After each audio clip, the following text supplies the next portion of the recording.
Et la neuroscience, cette année, c'est le grand sujet d'intérêt. Et il n'y a personne de mieux au monde pour en parler que Fabrice, ici. C'est le star. Donc, je vous passe mon star préféré. Ah, c'est gentil. Merci beaucoup. Alors, peut-être pour vous... Après cette introduction, j'ai une petite pression, on va dire. Cette année, j'ai un petit challenge que je me suis donné. Aujourd'hui, Unos, c'est quoi? C'est une société qu'on a créée il y a 15 ans. Et ça fait à peu près 18 ans qu'on travaille sur ces sujets-là. Et l'idée fondatrice est la suivante. Vous allez voir qu'à chaque fois, les idées partent de choses très, très bêtes. Avec 3 amis, on a suivi une formation.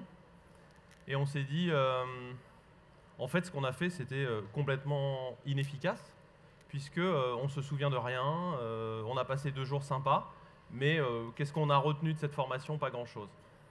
Et donc on a creusé, et on est parti du constat suivant: les formations professionnelles ne sont pas efficaces.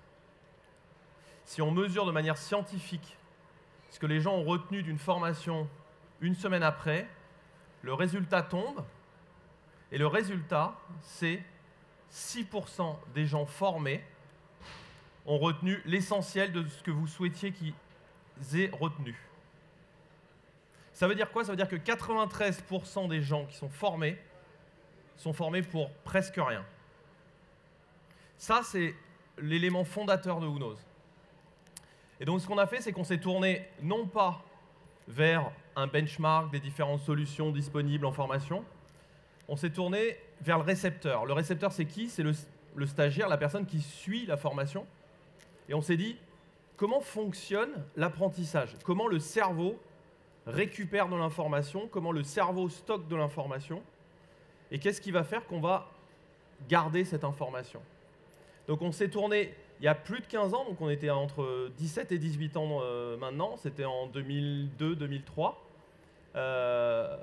On s'est tourné vers des labos de recherche de sciences cognitives, sur des chercheurs qui étaient spécialistes en Alzheimer notamment, en leur demandant comment ça marche tout ça. Voilà. Donc aujourd'hui, le mot neurosciences est partout. Le mot intelligence artificielle, vous verrez qu'on l'utilise beaucoup, il est partout. Je peux vous dire qu'il y a 18 ans, il était nulle part, notamment en formation. Donc notre expertise, c'est comment, à partir d'un cerveau lambda, on arrive à lui faire mémoriser de manière durable de l'information, et comment on arrive, et ça c'est nos nouveautés, c'est depuis 5 ans on a travaillé spécifiquement là-dessus, c'est comment on arrive à changer des comportements. Et ça c'est assez magique. Voilà.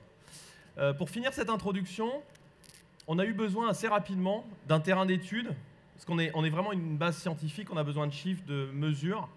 On est là pour de l'efficacité, donc qui dit efficacité dit être capable de mesurer le delta entre un niveau initial et un niveau final. On a développé 2 expertises Connect. La première, c'est la capacité de mesure de la connaissance. Donc si ça vous intéresse, il y a un atelier cet après-midi sur le ROI formation, et vous allez voir que c'est très pratico-pratique. Et puis la deuxième chose, c'est qu'il nous fallait un terrain d'application de notre méthodologie qui soit très large pour avoir beaucoup de data. Et donc on a créé quelque chose que certains d'entre vous connaissent peut-être, qui s'appelle Projet Voltaire, qui est de la remise à niveau en orthographe pour adultes. C'est 5 millions de personnes aujourd'hui, voire plus. Et ça nous permet d'avoir plus de 2 à 3 millions d'interactions par jour qui nous permettent de voir si ce qu'on fait est plus ou moins efficace à chaque fois qu'on modifie quelque chose. Voilà.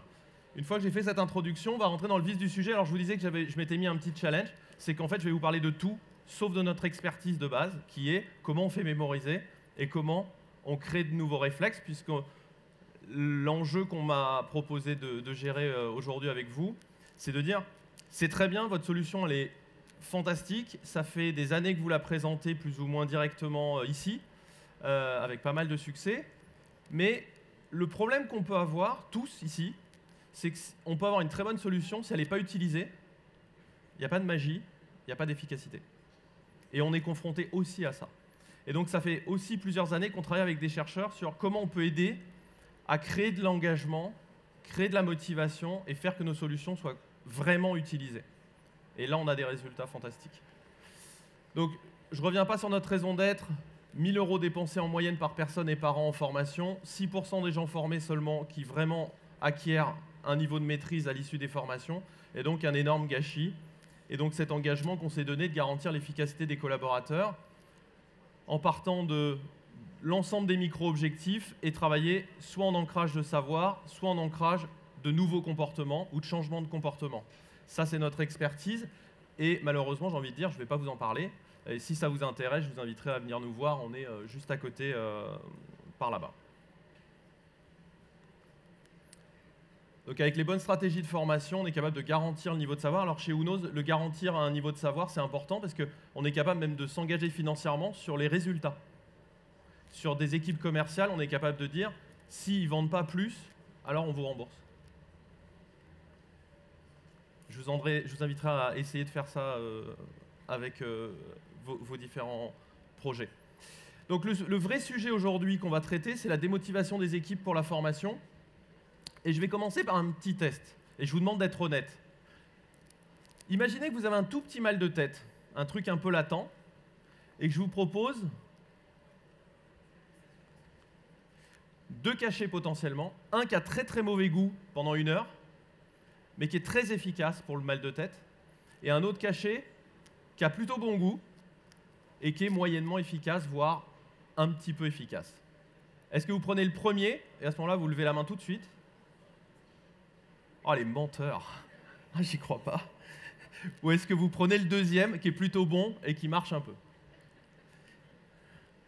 Alors, je peux vous dire qu'on a fait les tests, c'est jamais ça, hein, le résultat. Donc, ce que je veux vous dire par là, c'est que les gens ont tendance à se tourner vers les solutions à la mode qui ont vocation à essayer de créer l'engagement ou en tout cas d'attirer l'attention des gens. Et on va dire, je vais mettre tout dans le même sac, la ludification, tout ce qui est autour de rendre les choses, l'expérience utilisateur sympathique. Donc aujourd'hui et en ce moment, ce qui est à la mode, c'est la réalité virtuelle, etc. Donc devant ça, plein de solutions sont mises en œuvre. L'objectif, c'est de créer de l'engagement. Et on va trouver de manière massive des badges, des points, des expériences utilisateurs avec des choses diverses et variées. Et ce qu'on constate, c'est quand on les lance à grands coups de communication, et on constate cette courbe d'engagement. C'est-à-dire, on va lancer une grosse communication sur le nouveau dispositif, on va avoir un nombre de personnes qui va augmenter en termes d'engagement, et puis dans les jours et voire la semaine qui suit, ça va chuter. Alors qu'est-ce qu'on va faire? On va recommuniquer, on va leur dire bah, retournez-y, c'est vachement bien. On aura un petit pic, ça va rechuter, etc. Et ça, c'est la courbe standard de l'engagement sur les dispositifs avec les modes de communication qu'on a aujourd'hui. Alors pourquoi ça? Parce que quand on crée tous ces dispositifs et qu'on les met, le problème, c'est qu'ils sont dans un contexte, et ce contexte, c'est que les gens sont ultra sollicités. Ils sont sollicités dans leur travail, ils sont sollicités dans leurs emails, ils sont sollicités par les différents dispositifs que vous envoyez, par l'ensemble des formations que vous essayez d'envoyer. Et qu'est-ce qu'on constate? Une saturation. En fait, les gens sont saturés de sollicitations, dont les vôtres, sur la formation. La deuxième chose, c'est que pour essayer d'être toujours plus brillant et plus brillant que les autres, plus visible que les autres, on a une sorte de course à la nouveauté en disant « Regardez le nouveau truc, super, c'est sympa, etc. » Et ce qu'on constate au final, c'est une diminution de la sensibilité des utilisateurs, des employés, à toutes ces sollicitations. Donc c'est un peu la théorie de la grenouille, je ne sais pas si vous la connaissez, c'est que si vous mettez une grenouille et que vous l'achetez dans un bol d'eau chaude, elle saute pour sortir. En revanche, si vous mettez une grenouille dans une casserole et que vous montez doucement la température, elle reste dans la casserole. Parce qu'en fait, sa sensibilité est progressive et elle ne sent plus la chaleur monter.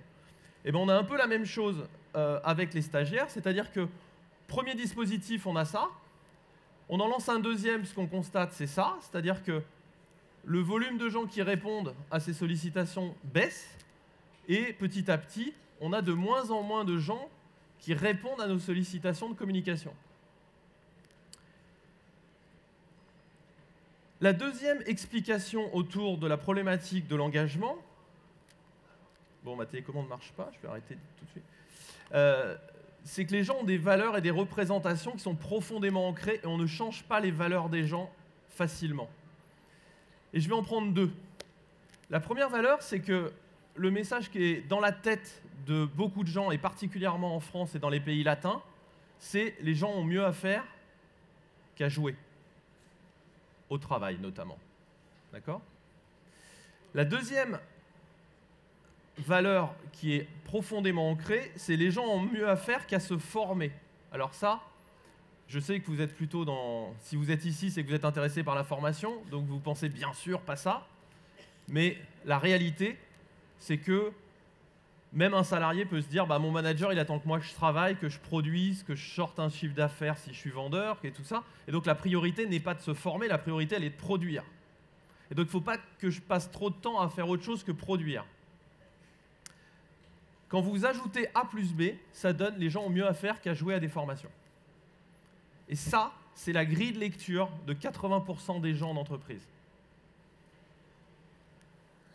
Donc, il faut bien intégrer que dans la tête de beaucoup de gens, de manière officielle ou officieuse, il y a une sorte de sentiment de culpabilité à prendre du temps pour se former. Donc, petit à petit, une baisse de l'investissement en formation. Et je vais rentrer sur l'élément le plus profond, en fait, ce sujet de la motivation. C'est qu'est-ce qui, finalement, motive les gens ? Alors, si vous êtes vraiment intéressé par ce sujet, je vous invite à lire un livre qui est fait par un chercheur qui s'appelle Fabien Fenouillet, qui est probablement un des pontes de la motivation en France, qui a fait un ouvrage qui recense toutes les théories de la motivation. Et ce que je vous propose, c'est d'en balayer 3 rapidement.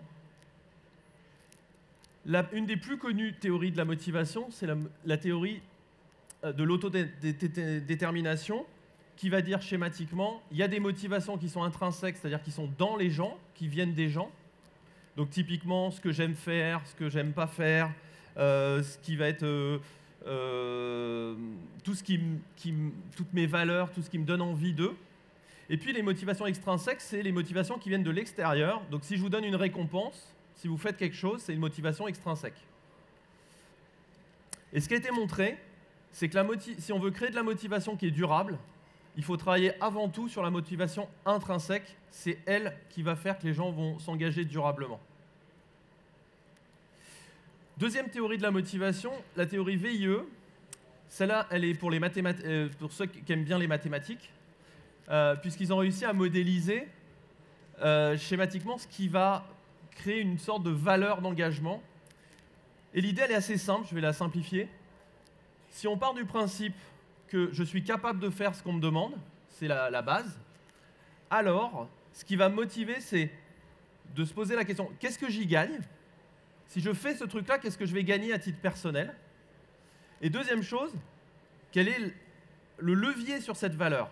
Donc si je vous fais gagner quelque chose qui vous intéresse, par exemple un gâteau, la question c'est est-ce que c'est un gâteau qui vient de chez La Durée ou est-ce que c'est un gâteau qui vient de chez Carrefour ?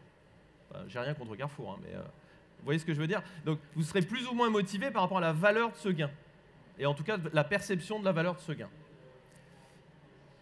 Et enfin, rapidement, une troisième théorie de la motivation, c'est la motivation autour du renforcement. C'est principalement des chercheurs du type Skinner qui ont travaillé là-dessus.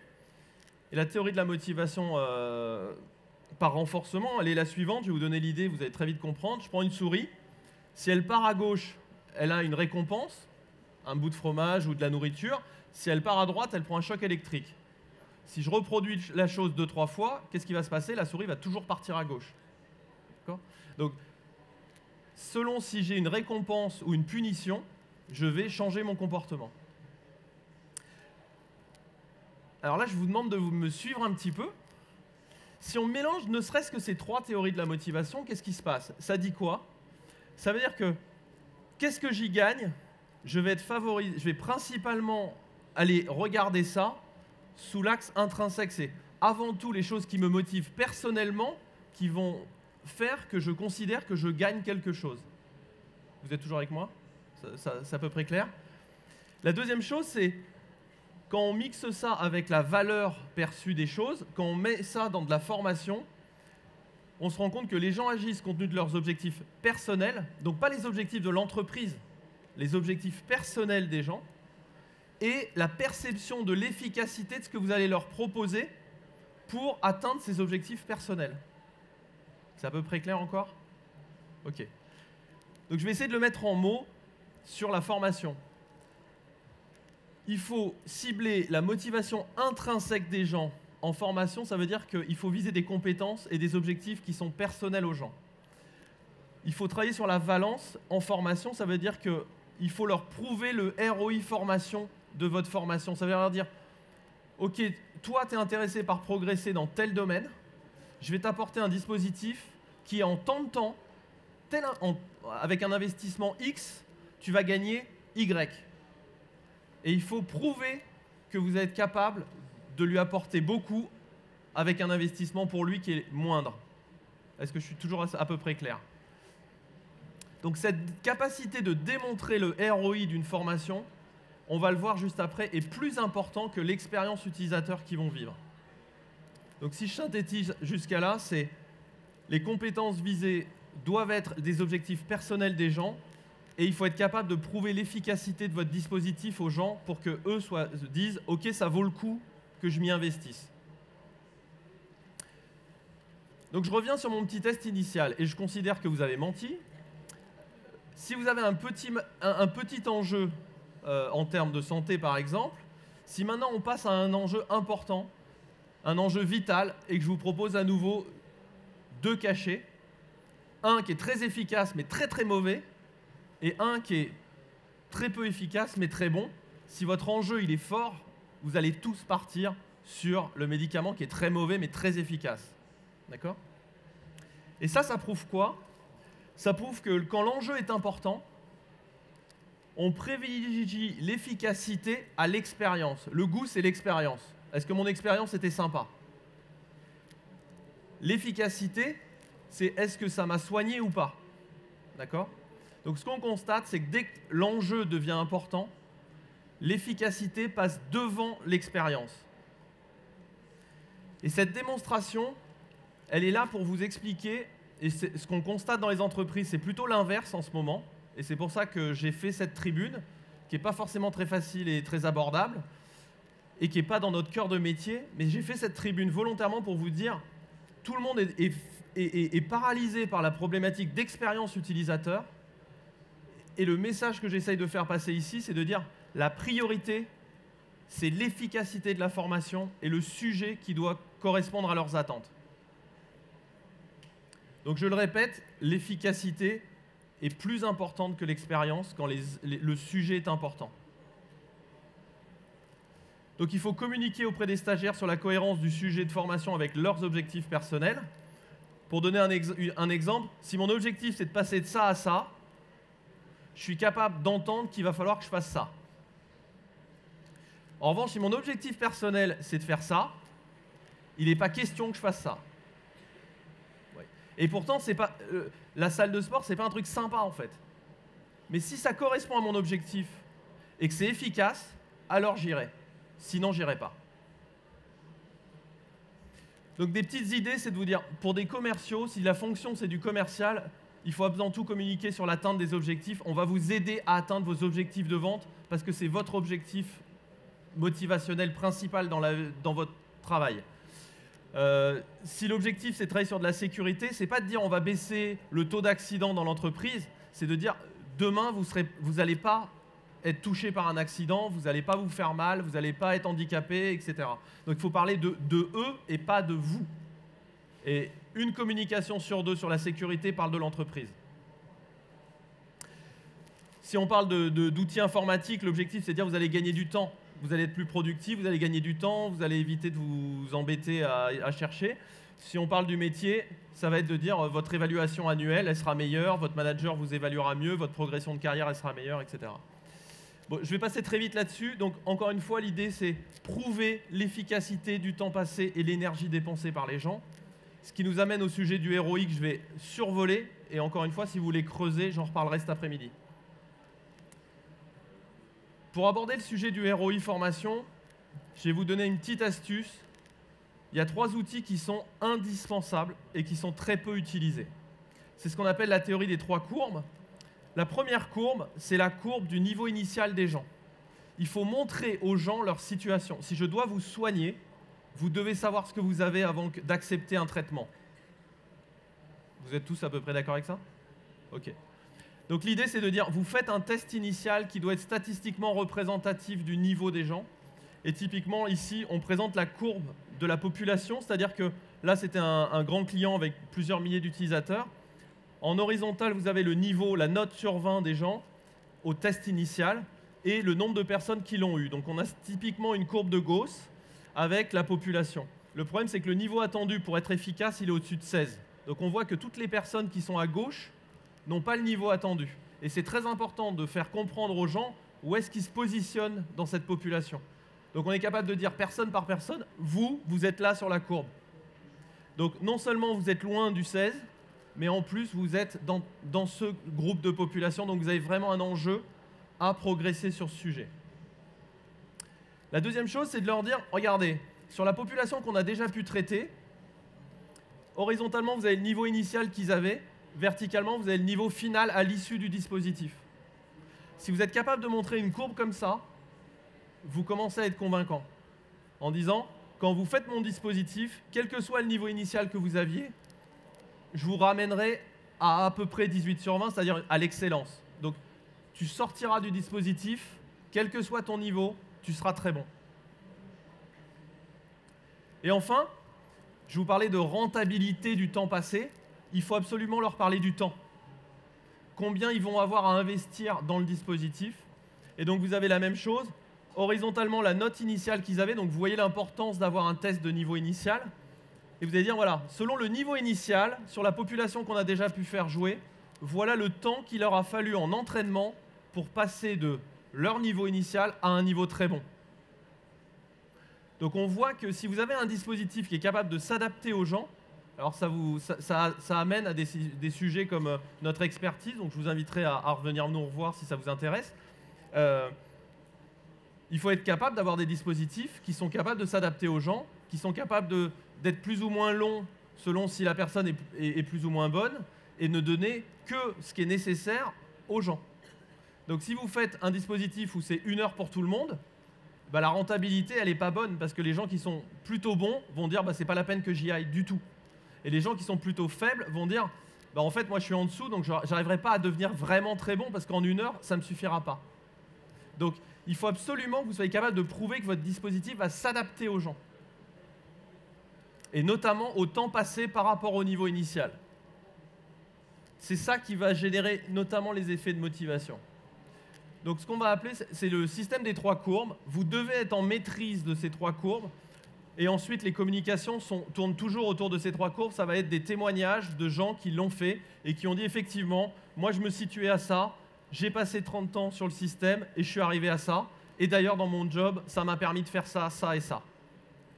C'est de la vente. C'est de la vente, mais de la vente qui s'appuie sur les vrais besoins du client, qui sont sujet personnel qui va changer mes motivations personnelles, qui va correspondre à mes motivations personnelles, et la preuve du gain.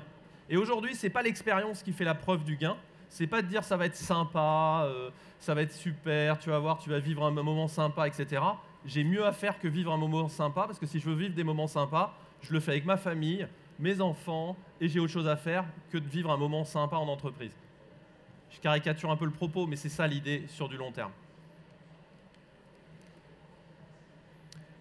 Voilà, il me reste 1 minute pour vous expliquer comment on peut optimiser cette rentabilité, quel dispositif permet d'optimiser cette rentabilité.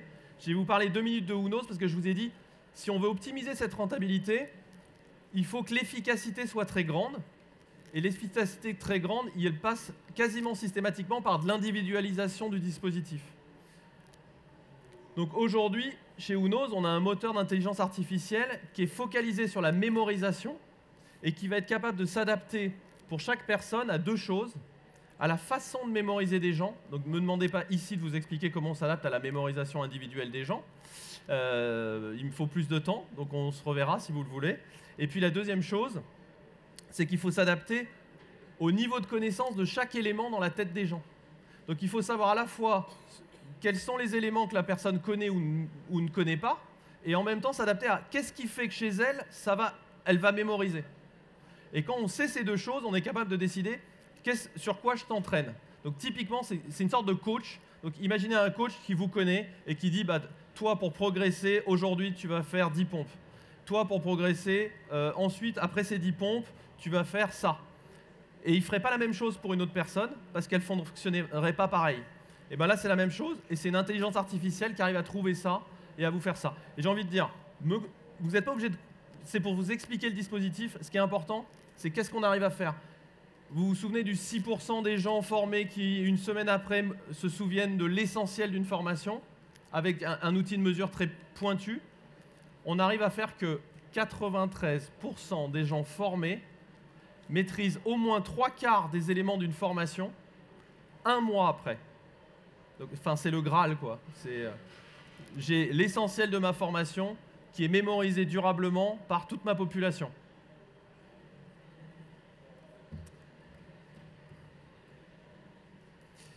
Pour finir, parce que j'ai plus de temps, vous pouvez venir sur notre stand qui est par là. Il y a le panneau là-bas, Unos, Projet Voltaire. Et on a sorti notre livre blanc sur justement la partie comment on fait pour faire mémoriser de l'information, comment on fait pour changer des comportements. Donc vous pouvez venir rechercher ce livre blanc sur notre stand. Et puis ça sera l'occasion de faire un peu d'émotion, parce que l'émotion c'est important dans la mémorisation. Donc on pourra vous offrir quelque chose à boire ou quelque chose à manger, parce que vous allez avoir une journée longue et fatigante. Merci à tous.